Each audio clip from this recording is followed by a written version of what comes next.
चीज जो आप सभी लड़कियां कर सकती हैं वो है बस अपने भोजन में 40 से 50% कच्चे भोजन को शामिल करना। मतलब वो जीवित हो, वो एक जीवित कोशिका होनी चाहिए। वो कोई सब्जी हो सकती है, कोई फल हो सकता है, कोई सूखा मेवा हो सकता है या अंकुरित मूंग हो सकता है। कम से कम 40 से 50% भोजन जो आप खाते हैं वो जीवित होना चाहिए। आप मृत भोजन खाते हैं फिर आप जीना चाहते हैं, ये थोड़ा मुश्किल है क्योंकि अब आपको मुर्दे को जगाना है। जब आप भोजन को पकाते हैं, भोजन को पचाने के लिए सभी जरूरी चीजें सिर्फ शरीर में ही नहीं होती, भोजन में भी ये एंजाइम मौजूद होते हैं। जब आप भोजन को पकाते हैं तो आप काफी हद तक ये एंजाइम नष्ट कर देते हैं। एंजाइम के बिना खाने पर शरीर को मेहनत करनी पड़ती है वो हिस्सा बनाने के लिए जो नष्ट हो गया है, और उसके बाद ही वो पचा सकता है।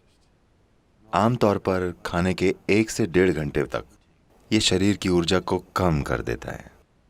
उसके बाद धीरे धीरे भरपाई होती है। क्या आपने देखा है? तो भोजन ऊर्जा के लिए है, लेकिन हम ऐसा भोजन बना रहे हैं कि वो पहले 1.5 घंटों में ऊर्जा ले लेता है, उसके बाद ही धीरे धीरे ऊर्जा देता है। वैसे भी आपका पाचन चाहे जितना भी अच्छा हो, फिर भी आप वे सभी एंजाइम नहीं बना सकते जो पकाने में नष्ट हो गए हैं। सिर्फ कुछ हद तक हम बना सकते हैं। अगर आपकी पाचन प्रक्रिया बहुत मजबूत और अच्छी है तो आप 40 से 50% फिर से बना सकते हैं उसका जो नष्ट हो गया है।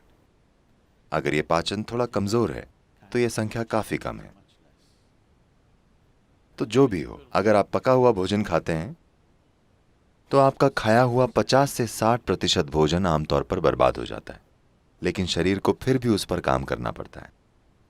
और जितनी ऊर्जा ये लगाता है और जितनी तकलीफ झेलता है वो बहुत ज्यादा है।